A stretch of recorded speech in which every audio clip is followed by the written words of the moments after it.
또 명절이구나. 벌써 5시. 올해도 혼자네. 언제까지 일해야 하나. 이게 뭐야? 전이 너무 크게 붙여졌네. 나물도 물기가 많아. 몇 년을 해도 제대로 못하네. 안녕하십니까. 여러분께 제 이야기를 들려드리려고 합니다. 구독과 좋아요 눌러주시고 끝까지 들어주시단다면 감사하겠습니다. 결혼 12년 차 며느리 박윤희는 시어머니 김순자와 단 한 번도 마음을 터놓고 이야기해 본 적이 없다. 첫 만남부터 시작된 작은 오해들이 쌓이고 쌓여 이제는 명절에 얼굴 보는 것조차 불편한 사이가 되어버렸다. 순자는 며느리를 진심으로 딸처럼 아끼지만 자신의 어눌한 말투와 무뚝뚝한 성격 때문에 늘 오해를 산다. 며느리에게 따뜻한 말 한마디 건네지 못하는 자신이 답답하지만 평생을 그렇게 살아온 사람이 어찌 하루아침에 변할 수 있겠는가. 윤희는 시어머니가 자신을 못마땅해 한다고 생각한다.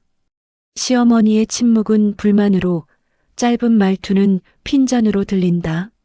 남편은 중간에서 쩔쩔매고 두 아이조차 할머니와 엄마 사이의 냉기를 느낀다. 어느 가을날 순자가 쓰러진다.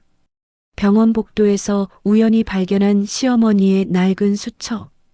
그 안에는 12년간 며느리를 향한 진심이 빼곡히 적혀 있었다. 추석 아침은 언제나 전쟁이었다. 박윤희는 새벽 5시에 일어나 부엌으로 향했다. 남편 준호는 여전히 코를 골며 자고 있었다. 아이들도 방학이라고 깊은 잠에 빠져 있었다. 오직 윤희만이 이 이른 시간에 움직이고 있었다. 부엌 불을 켜자 하얀 형광등 빛이 차가운 싱크대를 비췄다. 어젯밤 손질해둔 나물들이 냉장고 안에 가지런히 놓여 있었다. 시금치, 도라지, 고사리, 숙주. 하나하나 꺼내 볼에 담으면서 윤희는 깊은 한숨을 내쉬었다. 올해도 어김없이 이 시간이 왔구나. 결혼한 지 벌써 12년이 지났다. 26에 결혼해서 이제 38이 되었다. 그동안 12번의 설날과 12번의 추석을 보냈다. 24번의 명절을 보내면서 단 한 번도 편했던 적이 없었다. 아니, 정확히 말하자면 첫 번째 설날만큼은 기대에 차 있었다. 새색 씨의 마음으로 정성껏 음식을 준비했고 시댁 식구들에게 잘 보이고 싶었다. 특히 시어머니에게 인정받고 싶었다. 하지만 그 기대는 첫날부터 무너졌다. 이게 뭐야? 시어머니 김순자의 첫마디였다. 윤희가 정성껏 붙인 동그랑땡을 보며 던진 말이었다. 윤희는 당황해서 얼굴이 새빨개졌다. 죄송합니다. 제가 처음이라. 처음이면 배워서 와야지. 우리 집 동그랑땡은 이렇게 크게 붙이는 게 아니야. 작고 얇게 붙여야 맛있어. 순자는 그렇게 말하고는 부엌을 나갔다. 윤희는 그 자리에 서서 눈물을 삼켰다. 옆에 있던 신우이가 어색하게 웃으며 말했다. 언니, 우리 엄마가 원래 좀 무뚝뚝하시거든요. 나쁜 뜻으로 하신 말씀은 아니에요. 하지만 윤희에게는 그게 나쁜 뜻이 아니라는 것이 믿기지 않았다. 첫 명절부터 지적을 받다니. 윤희는 그날 밤 남편에게 펑펑 울었다. 여보, 어머니가 날 싫어하시는 것 같아요. 무슨 소리야? 우리 엄마가 원래 말이 좀 그래. 마음은 안 그래. 준호는 그렇게 말했지만 윤희는 위로가 되지 않았다. 마음이 안 그렇다는 게 무슨 소용인가. 말로 표현하지 않으면 알 수가 없는데. 그 뒤로 명절 때마다 비슷한 일이 반복됐다. 윤희가 어떤 음식을 해도 순자는 한마디씩 했다. 저는 이렇게 두껍게 부치는 게 아니야. 나물에 소금을 너무 많이 넣었네. 갈비찜이 질기네. 약한 불에서 천천히 익혀야지. 칭찬은 단 한 번도 없었다. 고맙다는 말도 수고했다는 말도 들어본 적이 없었다. 윤희는 점점 시댁 가는 것이 두려워졌다. 명절만 다가오면 며칠 전부터 불안해졌다. 밤에 잠을 설치고 무슨 음식을 해야 할지 고민하다가 인터넷을 뒤졌다.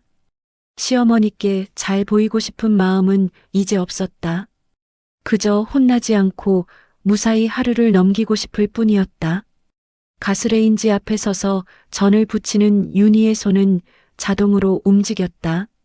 밀가루 옷을 입힌 애호박을 달궈진 팬에 올렸다. 지글지글 소리가 났다. 기름 튀는 소리, 환기팬 돌아가는 소리, 그리고 시계 초침 소리만이 고요한 새벽을 깼다. 윤희야, 아직도 안 자고 뭐해? 뒤돌아보니 시어머니 순자가 서 있었다. 윤희는 깜짝 놀랐다. 시어머니는 원래 오전 10시쯤 오시기로 했는데 벌써 오신 것이다. 어머님, 일찍 오셨네요. 잠이 안 와서 일찍 나왔어. 혼자 하고 있었구나. 순자는 부엌을 둘러봤다. 이미 부쳐진 전들이 접시에 가지런히 놓여 있었다. 나물도 거의 다 볶아져 있었다. 순자는 잠시 말없이 그것들을 바라봤다. 많이 했네. 네. 윤희는 긴장했다. 또 뭐가 잘못됐다고 할까? 전이 너무 크다고 할까? 나물이 너무 짜다고 할까?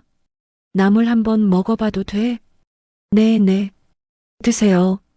순자는 시금치 나물을 젓가락으로 집어 입에 넣었다. 천천히 씹었다. 윤희는 숨을 죽였다. 괜찮네. 네. 맛있어. 간이 딱 맞아. 윤희는 귀를 의심했다. 시어머니가 맛있다고 했다. 12년 만에 처음 듣는 말이었다. 하지만 기쁨도 잠시, 순자는 이내 덧붙였다. 근데 시금치는 물기를 더 꽉 짜야 해. 물기가 있으면 간이 싱거워지거든. 역시나. 윤희는 속으로 한숨을 쉬었다. 칭찬인 건지 지적인 건지 알 수가 없었다. 맛있다면서 왜 물기를 더 짜야 한다고 하는 걸까? 알겠습니다. 윤희는 짧게 대답하고 다시 전을 부치는데 집중했다. 순자는 잠시 더 서 있다가 거실로 나갔다. 부엌에 다시 고요함이 찾아왔다. 윤희는 프라이팬을 내려다보며 생각했다. 12년이다. 12년 동안 이렇게 살아왔다. 시어머니는 늘 뭔가 부족하다는 듯이 말했고, 윤희는 늘 기죽어 있었다. 언제쯤 이 관계가 편해질까? 아니, 편해질 수나 있는 걸까? 오전 9시가 되자 시댁 식구들이 하나둘 모이기 시작했다. 시아버지, 시누이 부부, 조카들까지. 거실이 순식간에 북적여졌다. 아이고, 윤희 씨 혼자 다 준비했어요? 고생했네요. 시누이 민정이 부엌으로 들어오며 말했다. 윤희는 겨우 미소를 지었다. 아니에요. 괜찮아요. 우리 엄마는 뭐 하셨어요? 또 구경만 하셨어요? 민정이 농담조로 말했지만 윤희는 대답하기 곤란했다. 사실 순자는 아무것도 돕지 않았다. 거실에 앉아서 텔레비전만 보고 있었다. 아니에요. 어머님도 이것저것 봐주셨어요. 윤희는 거짓말을 했다. 시누이 앞에서 시어머니 흉을 볼 수는 없었다. 민정은 고개를 끄덕이며 음식을 상에 날랐다. 제사상이 차려지고 가족들이 둘러앉았다. 윤희는 맨 끝자리에 앉았다. 늘 그랬듯이 맨 마지막이었다. 조카들이 떠들고 남자들이 웃고 여자들이 수군거렸다. 자, 다들 모셨으니 시작하자. 시아버지가 말했다. 절을 하고 술을 따르고 음식을 올렸다. 제사가 끝나고 음복을 시작했다. 윤희가 만든 음식들이 식탁 위에 올랐다. 윤희 씨가 만든 거죠? 맛있어 보이네요. 시누이의 남편이 말했다. 윤희는 겸손하게 고개를 숙였다. 아니에요, 별로예요. 무슨 소리야, 맛있어. 이 갈비찜 진짜 맛있다. 조카들도 맛있다며 잘 먹었다. 윤희는 조금 뿌듯했다. 적어도 다른 식구들은 인정해주는 것 같았다. 하지만 순자만은 말이 없었다. 묵묵히 수저를 들고 음식을 먹을 뿐이었다. 윤희는 슬금슬금 시어머니를 쳐다봤다. 표정에서 아무것도 읽을 수가 없었다. 식사가 끝나고 설거지를 시작했다. 윤희와 민정이 함께 부엌으로 들어갔다. 설거지를 하면서 민정이 조심스럽게 물었다. 언니, 우리 엄마한테 또 뭐 들었어요? 아니요, 별로. 거짓말. 얼굴에 다 써 있어요. 우리 엄마가 또 뭐라고 했죠? 윤희는 쓴웃음을 지었다. 시누이조차 어머니의 성격을 알고 있었다. 아니에요, 정말. 그냥 제가 예민한가 봐요. 언니 미안해요. 우리 엄마가 원래 그래요. 말투가 좀 그렇지 나쁜 사람은 아니거든요. 윤희는 고개를 끄덕였다. 민정의 말을 12년 동안 수없이 들었다. 우리 엄마가 원래 그래요. 나쁜 사람은 아니에요. 말투가 좀 그래요. 하지만 그게 무슨 소용인가. 매번 상처받는 건 윤희였다. 매번 기죽는 건 윤희였다. 시누이는 친정딸이니까 그렇게 말할 수 있지만 윤희는 며느리였다. 참아야 하는 사람이었다. 설거지를 끝내고 거실로 나왔을 때 순자가 소파에 앉아 있었다. 텔레비전을 보고 있었지만 눈빛이 어딘가 멍했다. 윤희는 그냥 지나치려다가 멈칫했다. 왠지 오늘따라 시어머니의 뒷모습이 쓸쓸해 보였다. 등이 약간 굽어 있었고 머리카락에 흰머리가 부쩍 늘었다. 언제 이렇게 늙으셨을까? 하지만 윤희는 그 생각을 곧 떨쳐냈다. 동정심을 가질 필요 없다고 스스로에게 말했다. 12년 동안 한 번도 따뜻한 말을 건네지 않은 사람에게 왜 내가 먼저 마음을 써야 하나? 윤희는 가방을 챙기며 남편에게 말했다. 여보, 이제 갈까요? 벌써? 조금 더 있다 가지. 애들 학원 가야 해요. 늦으면 안 돼요. 거짓말이었다. 학원은 내일부터였다. 그냥 빨리 집에 가고 싶었다. 이 집에서, 이 사람들에게서, 특히 저 시어머니에게서 벗어나고 싶었다. 그래, 알았어. 엄마, 아빠, 저희 먼저 갈게요. 준호가 큰 소리로 말했다. 시아버지가 손을 흔들었다. 그래, 조심해서 가거라. 윤희 씨, 오늘 고생 많았어요. 아니에요, 아버님. 윤희는 인사를 하고 돌아섰다. 순자는 여전히 소파에 앉아 텔레비전만 보고 있었다. 고맙다는 말도 수고했다는 말도 없었다. 윤희는 쓴웃음을 지으며 현관문을 열었다. 차에 타고 시동을 걸 때 준호가 물었다. 여보, 괜찮아? 네, 괜찮아요. 우리 엄마가 또 뭐라고 했어? 아무 말도 안 했어요. 그럼 왜 표정이 그래? 윤희는 대답하지 않았다. 어떻게 설명해야 할까? 시어머니가 뭐라고 한 것도 아니고 뭘 잘못한 것도 아니다. 그냥 존재 자체가 불편한 것을 12년째 같은 명절을 보내고 있다. 12년째 같은 불편함을 느끼고 있다. 언제쯤 이 관계가 나아질까? 아니, 나아지기나 할까? 윤희는 창밖을 바라보며 한숨을 쉬었다. 뒷좌석에서는 아이들이 게임을 하며 웃고 있었다. 그 웃음소리가 멀게만 들렸다. 집으로 가는 길 윤희는 계속 생각했다. 시어머니와의 관계에 대해서, 12년 동안 쌓인 오해와 불편함에 대해서, 그리고 앞으로 몇십 년을 더 이렇게 살아야 하는지에 대해서. 하지만 윤희는 알지 못했다. 그 순간 시댁 소파에 앉아있던 순자도 똑같은 생각을 하고 있다는 것을.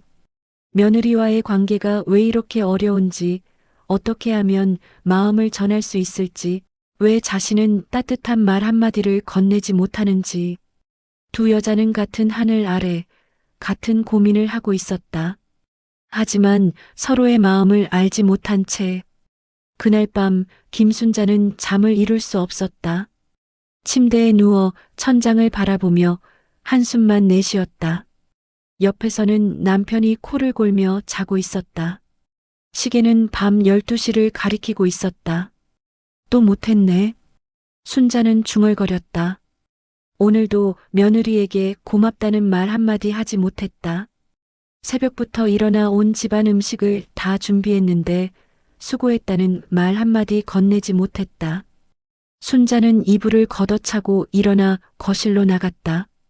부엌 조명을 켜자 깨끗하게 정리된 싱크대가 보였다. 며느리가 설거지까지 다 하고 갔다. 접시 하나, 젓가락 하나까지 제자리에 놓여 있었다. 참 꼼꼼하지. 순자는 냉장고를 열었다. 남은 음식들이 용기에 담겨 가지런히 놓여 있었다. 전도, 나물도, 갈비찜도 모두 윤희가 만든 것들이었다. 순자는 시금치나물 용기를 꺼내 뚜껑을 열었다. 젓가락으로 집어 입에 넣었다. 참기름 향이 입안에 퍼졌다. 간도 딱 맞고 씹는 맛도 좋았다. 맛있는데. 순자는 혼자 중얼거렸다. 정말 맛있었다. 오늘 낮에도 먹었지만 지금 먹어도 맛있었다. 며느리가 정말 솜씨가 좋아진 것 같았다. 처음에는 서툴렀다. 결혼 첫 해에 만든 음식들은 간도 안 맞고 모양도 엉망이었다. 순자는 그때 혼자 속으로 걱정했다. 우리 아들이 제대로 된 밥을 먹고 살 수 있을까? 하지만 윤희는 해마다 실력이 늘었다. 2년차, 3년차 지나면서 음식 솜씨가 일취월장했다. 이제는 순자보다 나을 정도였다. 아니, 솔직히 말하면 순자보다 훨씬 맛있게 만들었다. 특히 갈비찜. 오늘 먹은 갈비찜은 정말 일품이었다. 고기가 부드럽게 익었고 양념이 깊숙이 배어 있었다. 조카들이 맛있다고 칭찬한 것도 당연했다. 순자도 한마디 하고 싶었다. 윤희야, 이거 진짜 맛있다. 어떻게 이렇게 맛있게 만들었어? 하고 물어보고 싶었다. 하지만 입이 떨어지지 않았다. 평생을 그렇게 살아왔다. 칭찬하는 법을 배우지 못했다. 어릴 적부터 부모님께 칭찬을 들어본 적이 없었고 자신도 남을 칭찬하는 법을 몰랐다. 순자는 다시 냉장고를 닫고 거실로 돌아왔다. 서랍을 열어 낡은 수첩 하나를 꺼냈다. 파란색 비닐 표지에 모서리가 해진 수첩이었다. 12년 동안 써온 수첩이었다. 순자는 수첩을 펼쳤다. 첫 페이지에는 이렇게 적혀 있었다. 2013년 2월 14일. 오늘 며느리가 처음 우리 집에 왔다. 참 예쁘고 착해 보인다. 우리 준호가 좋은 사람을 만났구나. 순자는 그날을 기억했다. 아들이 여자친구를 데려오겠다고 했을 때 순자는 떨렸다. 어떤 사람일까? 우리 아들한테 잘해줄까? 혹시 까다로운 사람은 아닐까? 하지만 윤희를 보는 순간 안심했다. 조용하고 단정한 인상에 웃는 모습이 참 예뻤다. 인사도 정중하게 했고 준비해온 선물도 정성스러웠다. 좋은 며느리를 얻겠구나. 순자는 그렇게 생각했다. 그리고 실제로도 그랬다. 윤희는 정말 좋은 며느리였다. 시집와서 단 한 번도 말썽을 부린 적이 없었고 아이들도 잘 키웠다. 하지만 순자는 그 마음을 표현하지 못했다. 입 밖으로 꺼내지 못했다. 그래서 이 수첩에 적기 시작했다. 순자는 페이지를 넘겼다. 2013년 5월 1일. 오늘 며느리가 미역국을 끓여줬다. 내 생일이라고. 참 고맙다. 세상에서 제일 맛있는 미역국이었다. 근데 고맙다는 말을 못했다. 왜 나는 늘 이럴까? 2014년 1월 30일. 설날 아침. 며느리가 혼자 음식을 다 준비했다. 새벽부터 일어나서 부엌에서 일하는 모습을 봤다. 미안하고 고마웠다. 하지만 동그랑땡이 너무 크게 만들어져서 작게 만들라고 했다. 며느리 얼굴이 빨개졌다. 아, 내가 왜 그렇게 말했을까? 정말 고맙다고 하고 싶었는데. 2015년 9월 23일. 첫 손주가 태어났다. 며느리가 아들을 낳았다. 산후조리원에 가서 봤는데 며느리가 힘들어 보였다. 젖도 안 나온다고 울고 있었다. 위로해주고 싶었는데 괜찮다는 말밖에 못했다. 며느리야, 넌 정말 잘하고 있어. 좋은 엄마야. 순자는 한 장 한 장 넘기며 읽었다. 12년간의 기록이었다. 며느리를 향한 감사와 미안함이 빼곡히 적혀 있었다. 2016년 추석. 며느리가 만든 송편이 정말 맛있었다. 모양도 예쁘고 속도 꽉 차 있었다. 칭찬하고 싶었는데 또 못했다. 바보 같은 나. 2017년 12월 25일. 며느리가 스웨터를 선물로 줬다.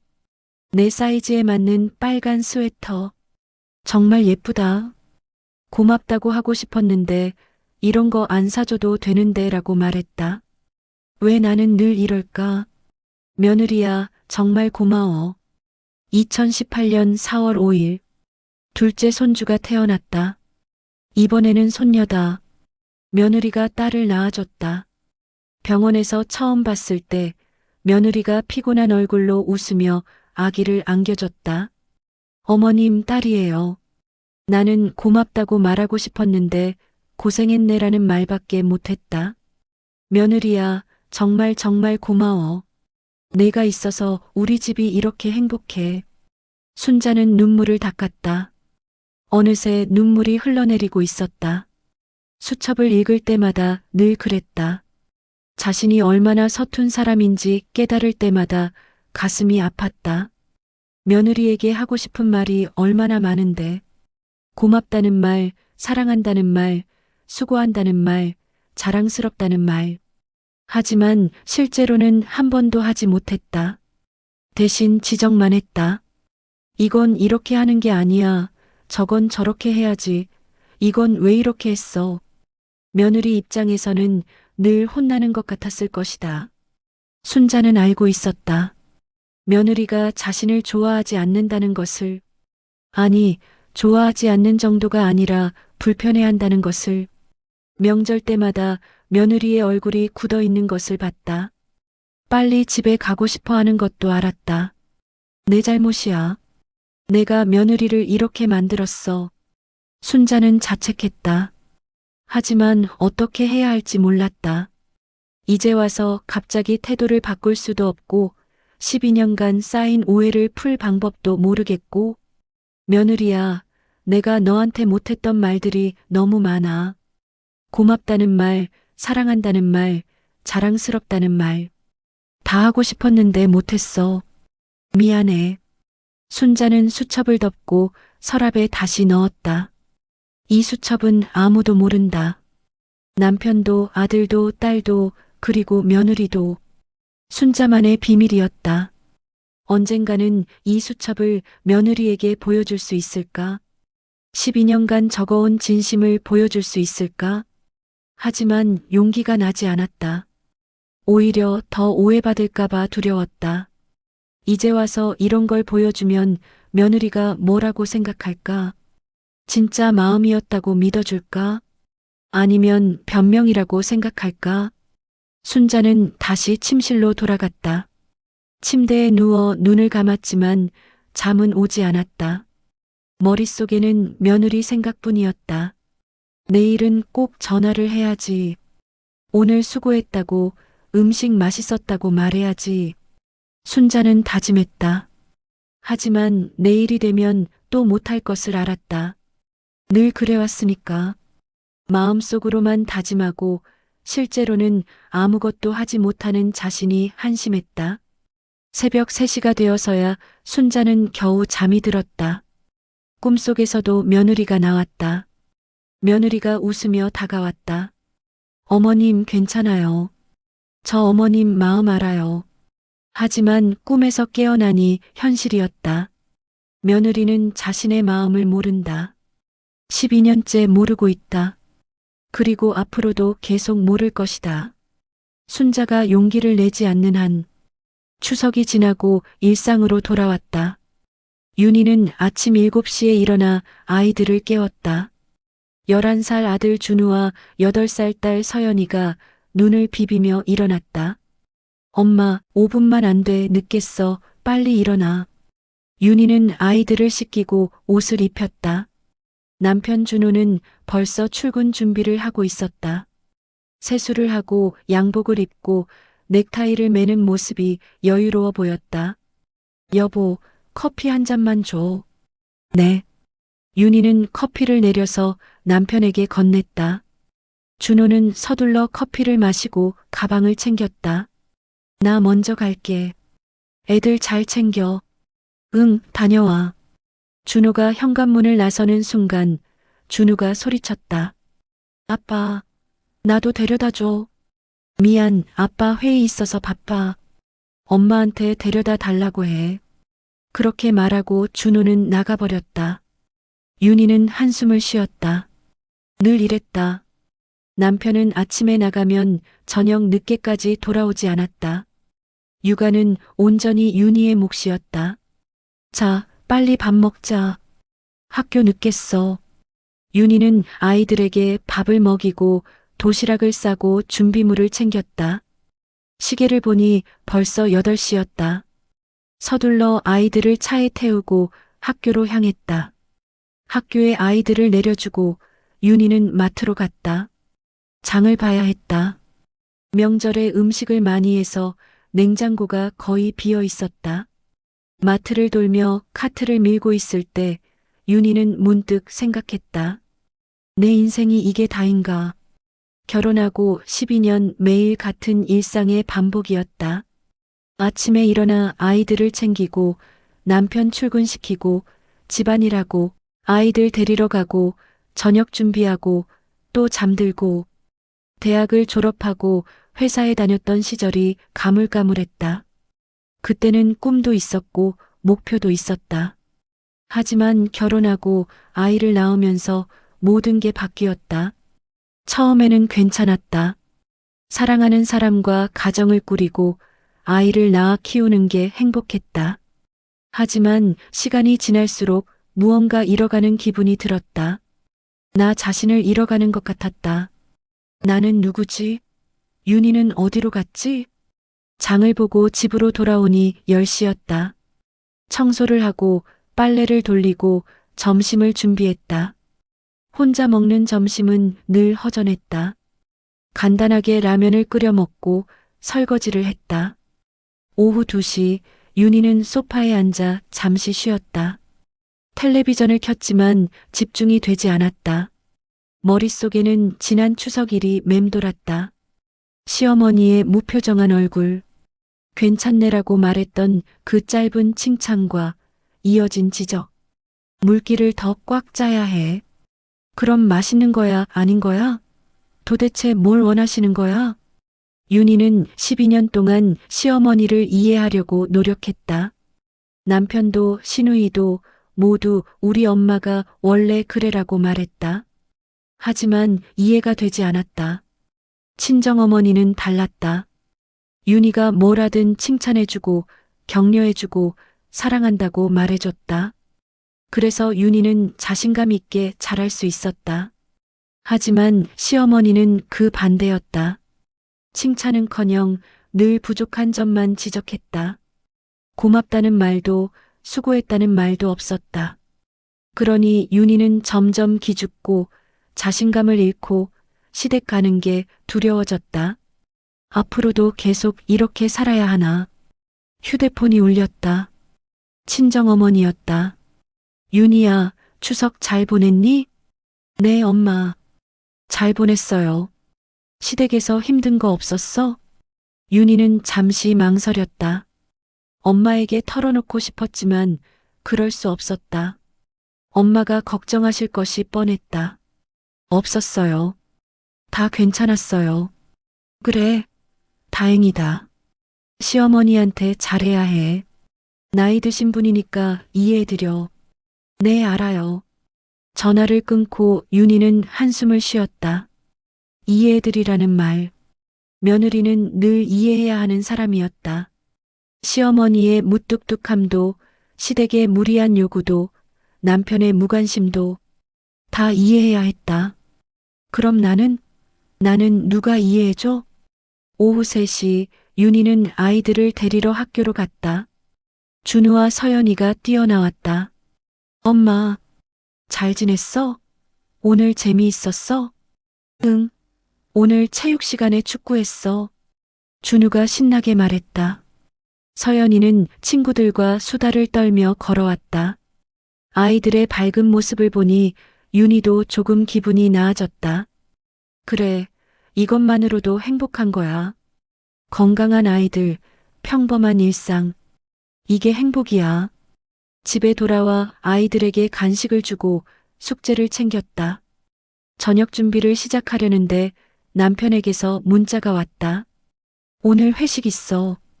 저녁 집에서 먹어. 미안. 윤희는 헛웃음이 나왔다. 오늘도 혼자 저녁을 먹어야 했다. 명절 다음 주는 늘 이랬다. 남편은 밀린 업무 때문에 늦게 들어오거나 회식이 잦았다. 나도 회식 가고 싶다. 나도 친구들 만나고 싶다. 하지만 윤희는 그럴 수 없었다. 아이들을 돌봐야 했고 집안일을 해야 했다. 며느리의 삶은 늘 이랬다. 자신을 뒤로 미루고 가족을 먼저 챙기는 삶. 저녁을 먹이고 아이들을 씻기고 재우고 나니 밤 10시였다. 윤희는 소파에 털썩 앉았다. 온몸이 무거웠다. 매일 이렇게 지치는 삶이 언제까지 계속될까? 11시쯤 남편이 돌아왔다. 술 냄새가 났다. 여보, 다녀왔어. 응. 준호는 샤워를 하고 침대에 누웠다. 윤희도 옆에 누웠다. 남편은 금방 코를 골기 시작했다. 윤희는 천장을 바라보며 생각에 잠겼다. 이게 내 인생의 전부인가? 이렇게 살다가 죽는 건가? 한편 시댁에서도 비슷한 밤이 흘러가고 있었다. 순자는 거실에 앉아 뜨개질을 하고 있었다. 손주들에게 줄 목도리를 만들고 있었다. 바늘을 움직이며 순자는 생각했다. 며느리한테 전화를 해볼까? 추석 이후로 일주일이 지났다. 그동안 한 번도 연락하지 않았다. 며느리도 연락하지 않았다. 늘 그랬다. 명절이 끝나면 서로 연락 없이 지냈다. 무슨 말을 하지? 추석 때 수고했다고? 음식 맛있었다고? 순자는 휴대폰을 들었다가 다시 내려놓았다. 용기가 나지 않았다. 전화를 걸어서 뭐라고 말해야 할지 몰랐다. 괜히 전화했다가 어색해지면 어떡하지? 며느리가 부담스러워하면 어떡하지? 결국 순자는 전화를 걸지 못했다. 대신 수첩을 꺼내 오늘 날짜를 적었다. 2025년 10월 5일. 오늘도 며느리한테 전화를 못했다. 추석 때 정말 수고 많았는데 고맙다는 말 한마디 못했다. 며느리야, 정말 미안해. 그리고 고마워. 순자는 수첩을 덮고 한숨을 쉬었다. 이렇게 수첩에만 적어서 뭐하나 싶었다. 하지만 다른 방법을 몰랐다. 시아버지가 물었다. 며느리한테 전화 안 해? 하고 싶은데 뭐라고 말해야 할지 모르겠어. 그냥 안부 물어보면 되잖아. 애들 잘 지내냐고. 그게 쉽게 되나? 순자는 쓴웃음을 지었다. 남편은 이해하지 못했다. 며느리와의 관계가 얼마나 어려운지, 한마디 한마디가 얼마나 조심스러운지. 당신은 며느리랑 편하게 지내잖아. 나는 안 그래. 늘 어색하고 불편해. 그건 당신이 너무 무뚝뚝해서 그래. 좀 더 부드럽게 대하면 안 돼? 할 수 있으면 진작에 했지. 순자는 더 이상 대답하지 않았다. 뜨개질에 집중했다. 바늘이 움직일 때마다 털실이 엮어졌다. 손주들이 이 목도리를 좋아할까? 며느리는 뭐라고 할까? 또 쓸데없는 건 만들었다고 하려나? 순자는 불안했다. 며느리가 자신의 선물을 좋아한 적이 없었다. 아니, 좋아하는지 싫어하는지조차 모르겠다. 며느리는 늘 고맙습니다라고만 했을 뿐 진심인지 아닌지 알 수 없었다. 내가 며느리한테 잘못한 게 뭘까? 대체 어디서부터 잘못된 걸까? 순자는 12년을 되짚어봤다. 첫 만남부터 지금까지 어디서 잘못된 걸까? 어떻게 했어야 했을까? 하지만 답은 나오지 않았다. 다만 한 가지는 확실했다. 지금 상태로는 안 된다는 것. 뭔가 바꿔야 한다는 것. 하지만 어떻게? 순자는 그 방법을 몰랐다. 12년간 쌓인 오해를 어떻게 풀어야 할지, 며느리에게 어떻게 다가가야 할지, 모든 게 막막했다. 밤이 깊어졌다. 순자는 뜨개질을 멈추고 침실로 들어갔다. 내일도 똑같은 하루가 기다리고 있었다. 며느리와의 관계도 똑같이 서먹할 것이었다. 그날은 평범한 목요일 아침이었다. 윤희는 아이들을 학교에 보내고 집에서 빨래를 개고 있었다. 휴대폰이 울렸다. 신우이 민정이었다. 언니, 큰일 났어. 민정의 목소리가 떨렸다. 윤희는 가슴이 철렁했다. 무슨 일이야? 우리 엄마가 쓰러졌어. 지금 병원이야. 빨리 와줘. 뭐? 어머님이? 어느 병원이야? 서울대병원 응급실. 빨리 와. 전화가 끊겼다. 윤희는 순간 멍했다. 시어머니가 쓰러졌다고? 무슨 일이지? 서둘러 옷을 갈아입고 가방을 챙겼다. 남편에게 전화를 걸었다. 여보, 어머니가 쓰러졌대. 지금 병원 가는 중이야. 뭐? 우리 엄마가? 알았어. 나도 바로 갈게. 윤희는 차를 몰고 병원으로 향했다. 가는 내내 가슴이 두근거렸다. 시어머니가 얼마나 심각한 상태일까? 혹시 큰일은 아닐까? 병원에 도착해 응급실로 뛰어갔다. 민정과 시아버지가 복도에 서 있었다. 민정의 눈이 빨갛게 부어 있었다. 어떻게 된 거야? 아침에 갑자기 쓰러지셨대. 아빠가 119 부르셔서 여기 오셨어. 지금 상태는? 의사 선생님이 검사 중이야. 곧 나오신대. 윤희는 응급실 문을 바라봤다. 안에서 시어머니가 누워 있을 것이다. 갑자기 가슴이 답답해졌다. 시어머니와의 관계가 좋지 않았지만 그래도 이렇게 쓰러지시다니. 윤희는 자신도 모르게 눈물이 났다. 제발 괜찮으시길. 잠시 후 의사가 나왔다. 보호자분 계십니까? 네, 저희가 가족입니다. 환자분이 뇌졸중으로 쓰러지신 것 같습니다. 다행히 빨리 오셔서 큰 문제는 없을 것 같습니다만 입원 치료가 필요합니다. 뇌졸중이요? 시아버지의 목소리가 떨렸다. 네, 뇌혈관이 막혀서 생긴 증상입니다. 지금은 안정된 상태이니 너무 걱정하지 마세요. 일주일 정도 입원하시면서 치료받으시면 됩니다. 의사가 설명을 마치고 돌아갔다. 가족들은 서로를 바라봤다. 민정이 울음을 터뜨렸다. 엄마, 우리 엄마. 시아버지도 눈시울이 붉어졌다. 윤희도 눈물을 참지 못했다. 그동안 관계가 좋지 않았어도 가족은 가족이었다. 잠시 후 순자가 병실로 옮겨졌다.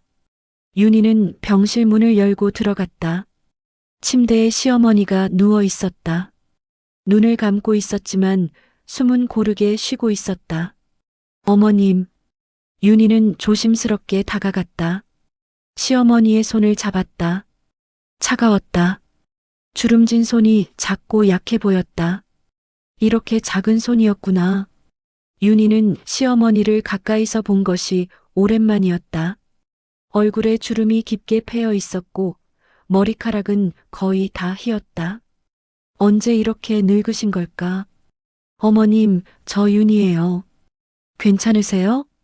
순자는 천천히 눈을 떴다. 윤희를 보고 약하게 미소 지었다. 윤희야, 왔구나. 네, 빨리 오라고 해서 바로 왔어요. 많이 놀랐어요. 미안하다. 걱정 끼쳐서. 무슨 말씀을 그렇게 하세요. 빨리 쾌차하세요. 순자는 윤희의 손을 꽉 잡았다. 힘이 없는 손길이었지만 윤희는 그 손에서 뭔가를 느꼈다. 간절함 같은 것. 윤희야, 할 말이 있는데. 괜찮아요. 나중에 말씀하세요. 지금은 쉬세요.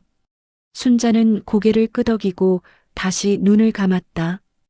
윤희는 손을 놓지 않고 그대로 앉아 있었다. 밤이 되었다. 가족들이 돌아가며 병원에 남기로 했다. 첫날 밤은 시아버지가, 둘째 날은 민정이, 셋째 날은 윤희가 맡기로 했다. 언니 고마워. 언니까지 고생시켜서 미안해. 아니야, 당연한 거지 뭐. 윤희는 집에 돌아와 아이들을 챙겼다. 남편이 물었다. 엄마 상태 어때? 많이 좋아지신 것 같아. 의사 선생님도 괜찮다고 하셨어. 다행이다. 나도 내일 병원 갈게. 윤희는 그날 밤 잠을 이룰 수 없었다. 시어머니의 약한 모습이 자꾸 떠올랐다.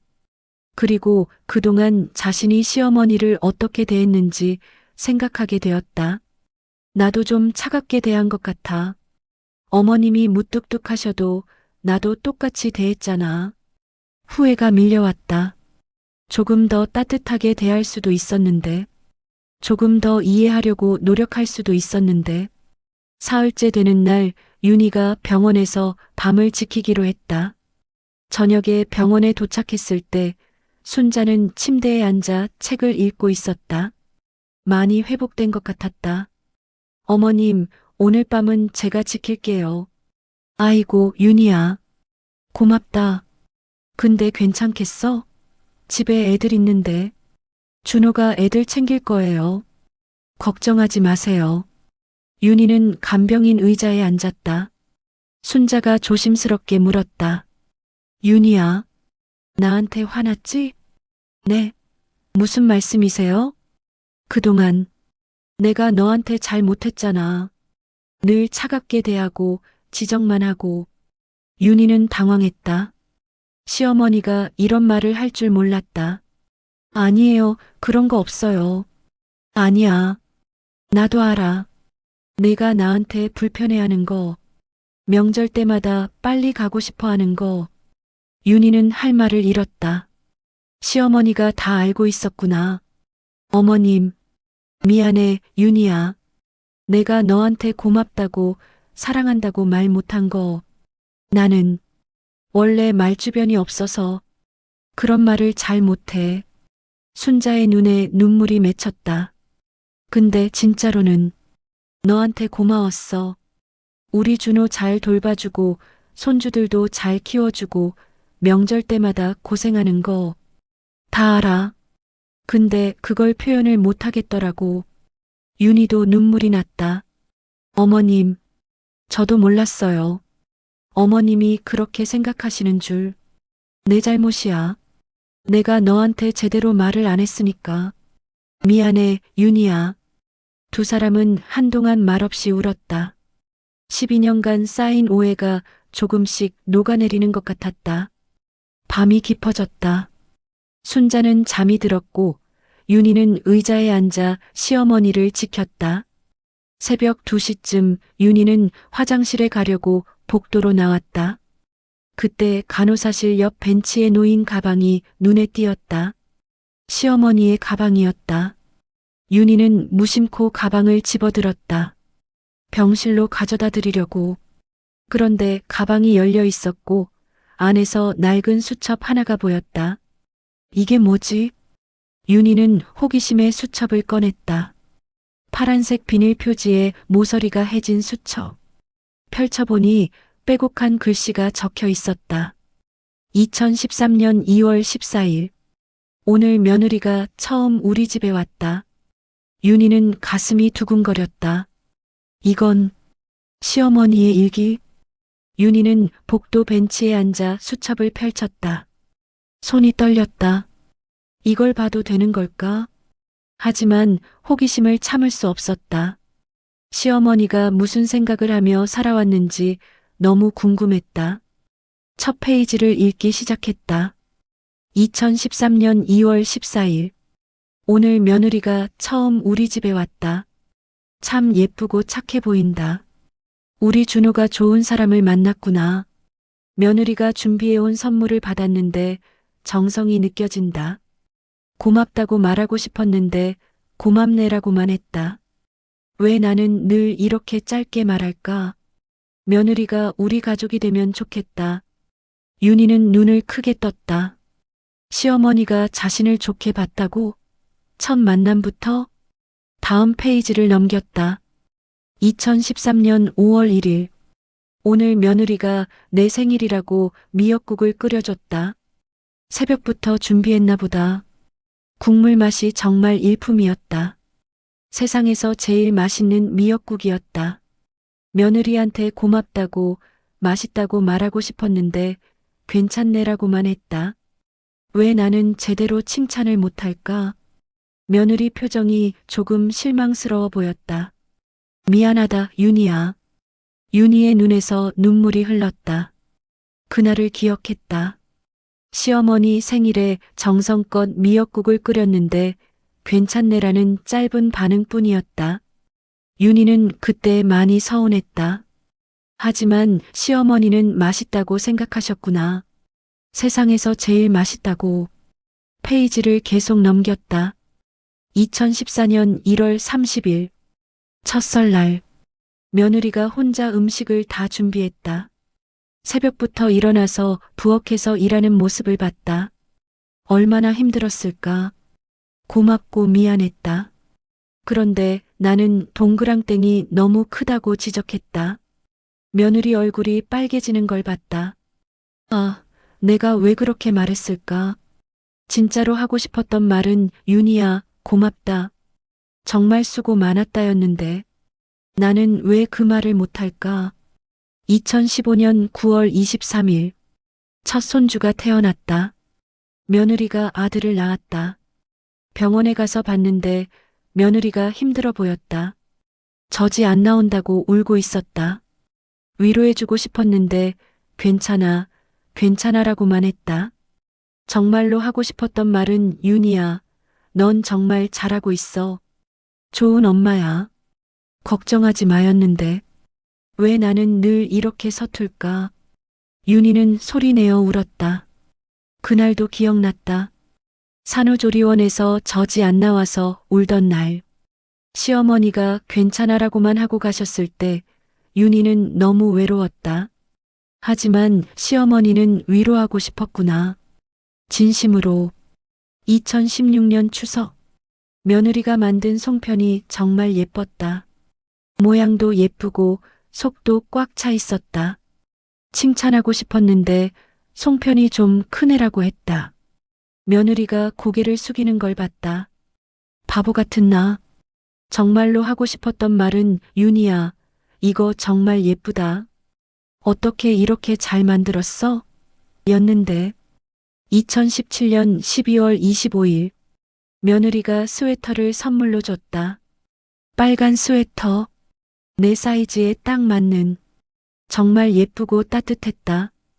고맙다고 말하고 싶었는데 이런 거 안 사줘도 되는데 라고 말했다. 며느리가 괜찮아요라고 웃었지만 실망한 것 같았다. 며느리야, 정말 고마워. 이 스웨터 정말 소중해. 매일 입을 거야. 2018년 4월 5일. 둘째 손주, 손녀가 태어났다. 며느리가 딸을 낳아줬다. 병원에서 처음 봤을 때 며느리가 피곤한 얼굴로 웃으며 아기를 안겨줬다. 어머님, 딸이에요. 나는 정말 기뻤다. 며느리한테 고맙다. 정말 고맙다라고 말하고 싶었는데 고생했네라고만 했다. 며느리야, 정말 정말 고마워. 내가 있어서 우리 집이 이렇게 행복해. 윤희는 수첩을 읽으면서 계속 울었다. 12년간의 기록이 빼곡했다. 모든 명절, 모든 기념일, 일상의 순간순간마다 시어머니는 이렇게 적어왔구나. 2019년 6월 15일. 오늘 며느리가 집에 놀러 왔다. 손주들을 데리고 저녁을 같이 먹었는데 며느리가 만든 반찬을 가져왔다. 김치랑 장조림. 정말 맛있었다. 며느리 솜씨가 나보다 훨씬 좋아졌다. 칭찬하고 싶었는데 김치가 좀 짜내라고 말했다. 며느리가 다음에는 덜 짜게 할게요라고 했다. 미안해, 윤희야. 진짜로 하고 싶었던 말은 윤희야, 이거 정말 맛있다. 내가 만든 음식이 세상에서 제일 맛있어였는데.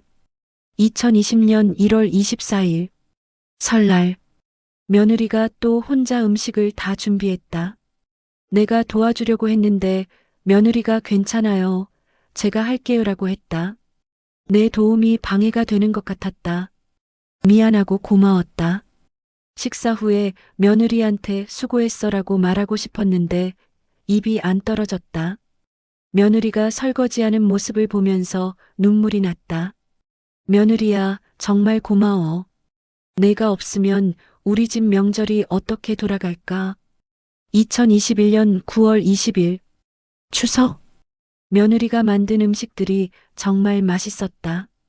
갈비찜, 전, 나물, 모든 게 완벽했다. 손님들이 다 칭찬했다. 나도 칭찬하고 싶었는데 전이 좀 두껍네라고 말했다. 며느리 얼굴이 어두워지는 걸 봤다. 미안해, 윤희야.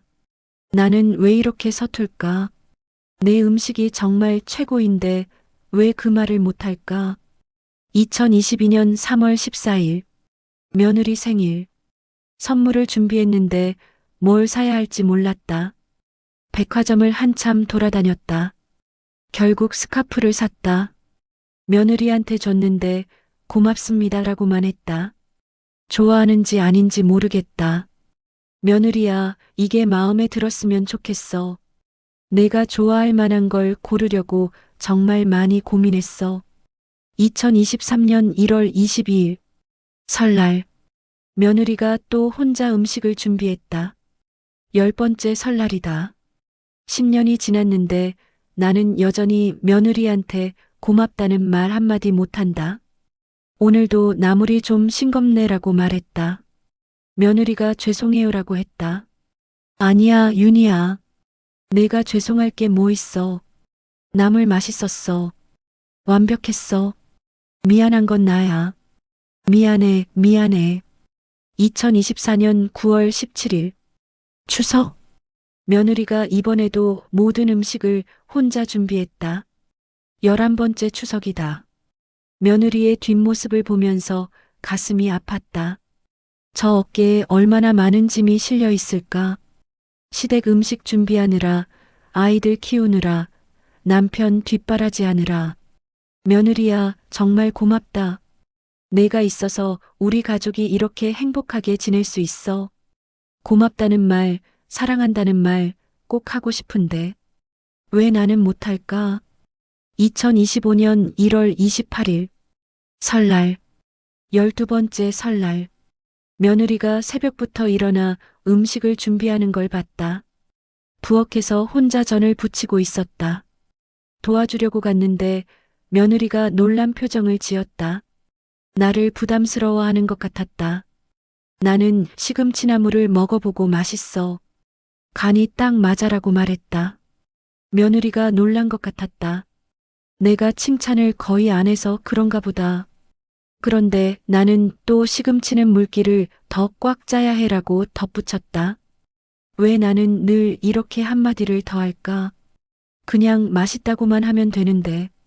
마지막 페이지에는 얼마 전 추석 날짜가 적혀 있었다. 2025년 9월 15일 추석. 며느리가 또 혼자 모든 걸 준비했다. 음식이 정말 맛있었다. 특히 갈비찜이 일품이었다. 며느리에게 정말 맛있다.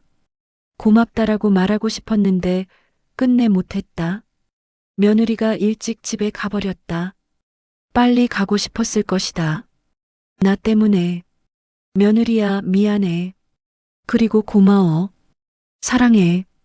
언젠가는 꼭 이 말을 직접 하고 싶다. 윤희는 수첩을 덮고 눈물을 닦았다. 가슴이 터질 것 같았다. 시어머니는 이렇게 생각하고 계셨구나. 12년 동안 매일매일 윤희는 자신이 얼마나 오해하고 있었는지 깨달았다. 시어머니의 무뚝뚝함은 불만이 아니었다. 서툰 사랑의 표현이었다. 말을 못할 뿐 마음은 늘 며느리를 향해 있었던 것이다. 어머님, 저도 몰랐어요. 어머님이 이렇게 생각하시는 줄. 윤희는 복도 벤치에 앉아 한참을 울었다. 12년간 쌓인 오해가 눈 녹듯 사라졌다. 그리고 미안함과 고마움이 밀려왔다. 어머님, 제가 잘못 생각했어요. 어머님을 오해했어요. 미안해요. 정말 미안해요. 새벽 5시, 윤희는 아직도 복도 벤치에 앉아 있었다. 수첩을 계속 읽고 또 읽었다. 시어머니의 진심이 담긴 글들을, 12년간 말하지 못했던 사랑이 담긴 글들을 동이 트기 시작했다. 병원 복도에 아침 햇살이 들어왔다. 윤희는 수첩을 가슴에 꼭 안고 눈을 감았다. 어머님, 정말 죄송해요. 저도 어머님을 오해했어요. 어머님이 저를 싫어하시는 줄 알았어요. 제가 하는 일마다 마음에 안 드시는 줄 알았어요. 윤희는 자신의 태도를 돌아봤다. 시어머니가 무뚝뚝하게 대하니까 자신도 차갑게 대했다. 시어머니가 지적하니까 자신도 마음을 닫았다. 하지만 그 뒤에 이런 마음이 있었다니. 고마워하는 마음, 미안해하는 마음, 사랑하는 마음. 저도 어머님을 오해했어요. 어머님도 저를 사랑하고 계셨는데. 6시가 되었다. 윤희는 병실로 들어갔다. 순자는 아직 자고 있었다. 윤희는 조심스럽게 침대 옆에 앉았다. 시어머니의 얼굴을 가까이서 봤다. 주름진 얼굴, 흰 머리카락, 여윈 볼. 세월의 흔적이 역력했다. 어머님도 힘드셨겠다. 말을 못하는 게 얼마나 답답하셨을까. 순자가 눈을 떴다. 윤희를 보고 미소 지었다. 윤희야, 밤새 안 잤어? 아니에요, 좀 잤어요. 거짓말이었다. 하지만 윤희는 피곤하지 않았다. 오히려 마음이 가벼워진 것 같았다. 어머님, 응? 말씀드릴 게 있어요. 윤희는 수첩을 꺼냈다. 순자의 얼굴이 굳어졌다. 그게 복도에서 어머님 가방을 발견했어요. 그런데 이 수첩이 보여서. 순자는 당황한 표정으로 수첩을 쳐다봤다. 미안해, 윤희야. 그건 내 개인적인. 어머님. 윤희는 순자의 손을 잡았다. 읽었어요. 다 읽었어요. 순자의 눈이 커졌다. 당황한 표정, 미안한 표정, 부끄러운 표정이 교차했다. 윤희야. 그건. 어머님, 왜 이렇게 혼자 힘들어 하셨어요? 윤희의 눈에서 눈물이 흘렀다. 왜 이 말씀들을 저한테 하지 않으셨어요? 12년 동안 이렇게 고마워하시고 사랑하시면서 왜 저한테 말씀 안 하셨어요? 순자도 눈물을 흘렸다. 미안해. 나는 말을 못하는 사람이야. 평생을 그렇게 살아왔어. 칭찬하는 법도 사랑한다고 말하는 법도 몰라. 어머님, 너한테 고맙다고 사랑한다고 자랑스럽다고 말하고 싶었어. 매일매일. 하지만 입이 안 떨어지더라. 그래서 이렇게 수첩에만 적었어. 윤희는 침대에서 내려와 바닥에 무릎을 꿇었다. 어머님, 저 정말 죄송해요. 윤희야, 왜 무릎을 꿇어? 순자가 놀라서 일어나려고 했지만 윤희가 말렸다. 어머님, 저 정말 잘못했어요. 어머님을 오해했어요. 어머님이 저를 싫어하시는 줄 알았어요. 제가 하는 일마다 마음에 안 드시는 줄 알았어요. 아니야, 윤희야. 어머님은 저를 사랑하고 계셨는데, 고마워하고 계셨는데, 저는 그것도 모르고 어머님을 피했어요. 명절 때마다 빨리 집에 가고 싶어 했어요. 어머님과 같이 있는 게 불편했어요. 윤희는 소리내어 울었다. 어머님, 정말 죄송해요. 그리고 고마워요. 12년 동안 저를 사랑해 주셔서 고마워요. 순자는 침대에서 내려와 윤희를 일으켰다. 윤희야, 일어나. 무릎 꿇지 마. 어머님, 미안한 건 나야. 내가 제대로 표현을 못해서 내가 오해했잖아. 내 잘못이야. 두 여자는 서로를 안았다. 12년 만에 처음으로 진심으로 포옹했다. 어머님, 사랑해요. 나도 사랑해, 윤희야. 순자는 처음으로 며느리에게 사랑한다고 말했다. 12년 만에. 그리고 그 말이 얼마나 가볍게 나오는지 놀라웠다. 사랑해, 윤희야. 정말 사랑해. 고마워. 12년 동안 우리 가족 돌봐줘서 고마워. 어머님, 너 덕분에 우리 집이 행복해. 준호도 행복하고 손주들도 건강하고 다 내 덕분이야. 고마워. 정말 고마워. 윤희는 계속 울었다. 듣고 싶었던 말들이었다. 12년간 기다렸던 말들. 어머님, 앞으로는 우리 서로한테 솔직하게 말해요. 오해하지 말고, 마음을 숨기지 말고. 그래, 그렇게 하자. 나도 이제 노력할게. 너한테 고맙다고, 사랑한다고 자주 말할게. 저도 어머님을 더 이해하려고 노력할게요. 어머님 마음을 헤아리려고 노력할게요. 두 사람은 다시 한번 안았다. 이번에는 더 꽉, 더 오래. 아침 햇살이 병실로 들어왔다. 새로운 하루가 시작되고 있었다. 그리고 두 여자의 관계에도 새로운 시작이 열리고 있었다. 일주일 후 순자는 퇴원했다. 윤희는 시댁에 가서 시어머니를 돌봤다. 이번에는 마음이 달랐다. 불편하지 않았다. 오히려 기뻤다.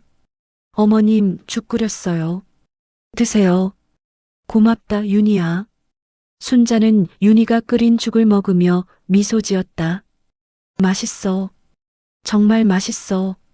진짜요? 간이 좀 싱거운 것 같은데. 아니야, 딱 좋아. 완벽해. 윤희는 미소 지었다. 시어머니의 칭찬이 이렇게 기쁠 줄 몰랐다. 어머님, 제가 앞으로 자주 올게요. 어머님 건강 챙겨드릴게요. 고맙다, 윤희야. 근데 너무 무리하지 마. 너도 힘들잖아. 아니에요. 어머님 건강이 제일 중요해요. 순자는 윤희의 손을 잡았다. 윤희야, 내가 늦게 깨달아서 미안해. 12년이나 걸렸네. 아니에요, 어머님. 저도 오해해서 죄송해요. 이제부터라도 잘하자. 우리 서로 사랑하면서 살자. 네, 어머님. 두 여자는 서로를 바라보며 웃었다. 진심이 담긴 미소였다. 그의 겨울이 왔다. 윤희는 시댁에 자주 들렀다. 일주일에 두세 번은 들러서 시어머니를 챙겼다. 밥도 해드리고 이야기도 나누고 함께 시간을 보냈다. 순자는 많이 달라졌다. 아니, 원래의 마음을 표현하기 시작했다. 윤희야, 이거 내가 만든 거야? 와, 정말 맛있다. 어머님, 과찬이세요. 과찬이 아니야. 진짜 맛있어. 너 요리 실력이 프로 수준이야. 윤희는 웃었다. 시어머니의 칭찬에 익숙해지기 시작했다. 어머님, 제가 다음에 새로운 요리 배워서 해드릴게요. 그래. 고맙다. 근데 너무 무리하지 마. 너도 힘들잖아. 아니에요, 재미있어요. 두 사람은 부엌에서 함께 음식을 만들었다. 순자가 오랜 노하우를 알려주고 윤희가 새로운 레시피를 시도했다. 윤희야, 이 나물은 이렇게 무치면 더 맛있어. 아, 그렇게 하는 거구나. 배웠어요, 어머님. 너 진짜 똑똑하다. 한번 알려주면 바로 해. 윤희는 뿌듯했다. 시어머니와 함께 요리하는 것이 이렇게 즐거울 줄 몰랐다. 크리스마스가 다가왔다. 윤희는 온 가족을 시댁으로 초대했다. 아이들도 남편도 시누이 가족도 모두 모였다. 할머니, 준우와 서연이가 순자에게 달려갔다. 아이고, 우리 손주들. 할머니 보고 싶었지? 응. 할머니, 우리 선물 있어요. 아이들이 그린 그림을 주었다. 할머니와 손주들이 함께 있는 그림이었다. 와, 정말 예쁘다. 고마워, 얘들아. 순자는 그림을 받아들고 눈물을 글썽였다. 손주들이 자신을 이렇게 사랑해주다니. 윤희는 부엌에서 음식을 준비했다. 순자가 옆에 와서 도왔다. 어머님, 앉아 계세요. 제가 할게요. 괜찮아. 나도 도와줄게. 어머님 건강 아직 완전히 회복 안 되셨잖아요. 이 정도는 괜찮아. 우리 같이 하자. 두 사람은 나란히 서서 음식을 준비했다. 전을 부치고 샐러드를 만들고 케이크를 장식했다. 윤희야. 네, 어머님? 고마워. 뭐가요? 이렇게 우리 가족을 위해서 늘 애써줘서 너 덕분에 우리 집이 따뜻해. 윤희는 미소 지었다. 저도 고마워요, 어머님. 저를 딸처럼 사랑해 주셔서. 순자는 윤희의 어깨에 머리를 기댔다. 윤희야, 너는 정말 내 딸이야. 진짜 딸보다 더 소중해.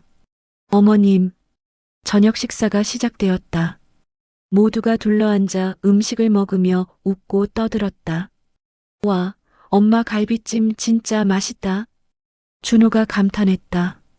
어머니가 레시피 알려주셨어. 우리 며느리가 워낙 똑똑해서 금방 배웠지. 순자가 자랑스럽게 말했다. 윤희는 부끄러워하며 웃었다. 할머니, 이 케이크 엄마랑 할머니가 같이 만드신 거예요? 서연이가 물었다. 그래, 할머니랑 엄마랑 같이 만들었어. 우와, 멋있다. 아이들이 박수를 쳤다. 모두가 행복한 표정이었다. 식사 후 순자가 일어서서 말했다. 얘들아, 할머니가 할 말이 있어. 모두가 순자를 바라봤다. 이번에 병원에 입원하면서 많은 걸 깨달았어. 가족이 얼마나 소중한지, 서로에게 마음을 전하는 게 얼마나 중요한지. 순자는 윤희를 바라봤다. 특히 우리 며느리한테 미안하고 고마운 마음을 전하고 싶어. 12년 동안 제대로 표현 못했지만 정말 고마웠어. 너 덕분에 우리 가족이 행복했어. 윤희는 눈물을 닦았다. 그리고 앞으로는 더 자주 사랑한다고 고맙다고 말할게. 늦었지만 지금부터라도 잘할게. 어머님, 윤희야 사랑해. 정말 사랑해. 저도 사랑해요, 어머님. 두 사람은 일어나 포옹했다. 다른 가족들도 함께 일어나 포옹했다. 준호, 아이들, 시아버지, 시누이 가족까지. 우리 모두 서로 사랑하자. 그리고 자주 말하자. 사랑한다고, 고맙다고. 순자의 말에 모두가 고개를 끄덕였다. 그날 밤 윤희는 집으로 돌아오는 차 안에서 생각했다. 정말 많이 달라졌다. 12년간 불편했던 관계가 이제는 편안해졌다. 시어머니와의 대화가 즐겁고 시댁 가는 것이 기대되었다. 모든 게 변한 건 아니었다. 순자는 여전히 가끔 무뚝뚝했고 말이 짧을 때도 있었다. 하지만 이제 윤희는 그 뒤에 있는 진심을 알았다. 그리고 순자도 노력했다. 칭찬하려고, 고맙다고 말하려고, 사랑한다고 표현하려고. 결국 필요한 건 소통이었구나. 말하지 않으면 모르는 게 가족의 마음이었다. 아무리 사랑해도, 아무리 고마워해도 표현하지 않으면 전달되지 않았다. 윤희는 남편을 바라봤다. 여보, 응? 사랑해. 준호는 놀란 표정을 지었다. 윤희가 이렇게 직접적으로 사랑한다고 말한 적이 거의 없었기 때문이다. 나도 사랑해. 고마워. 늘 우리 가족 위해서 일해줘서. 당연한 거지. 나도 고마워. 애들 잘 키워줘서, 집안일 다 해줘서. 두 사람은 손을 잡았다. 뒷좌석에서 아이들이 깔깔 웃었다. 엄마 아빠 사랑해요. 우리도 사랑해, 얘들아. 차 안이 따뜻했다. 가족의 사랑으로. 다음 주 설날이 다가왔다. 윤희는 이번에는 기대하는 마음으로 준비했다. 예전처럼 긴장하거나 두렵지 않았다. 명절 아침 시댁에 도착했을 때 순자가 현관에서 기다리고 있었다. 윤희야, 왔구나. 어머님, 안녕하세요. 순자는 윤희를 꼭 안았다. 보고 싶었어? 어떻게 지냈어? 잘 지냈어요. 어머님은요? 나도 잘 지냈지. 자, 들어와. 같이 음식 만들자. 부엌에서 두 사람은 나란히 서서 음식을 만들었다. 대화가 끊이지 않았다. 어머님, 이 나물 어때요? 완벽해. 간도 딱 맞고 색깔도 예뻐. 정말요? 다행이다. 윤희야, 너 정말 요리 천재야. 내가 가르쳐 준 것보다 더 잘해. 윤희는 웃었다. 시어머니의 칭찬이 이제는 자연스러웠다. 제사상을 차리고 절을 했다. 음복을 하면서 가족들이 대화를 나눴다. 이 갈비찜 누가 만들었어요? 시아버지가 물었다. 윤희가 만들었어. 어때요? 맛있죠? 순자가 자랑스럽게 말했다. 정말 맛있네요. 윤희 씨 솜씨가 일품이에요. 고맙습니다, 아버님. 우리 며느리 최고야.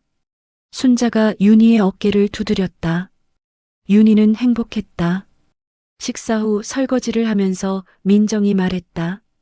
언니, 우리 엄마 많이 달라지셨죠? 응, 정말 많이 달라지셨어.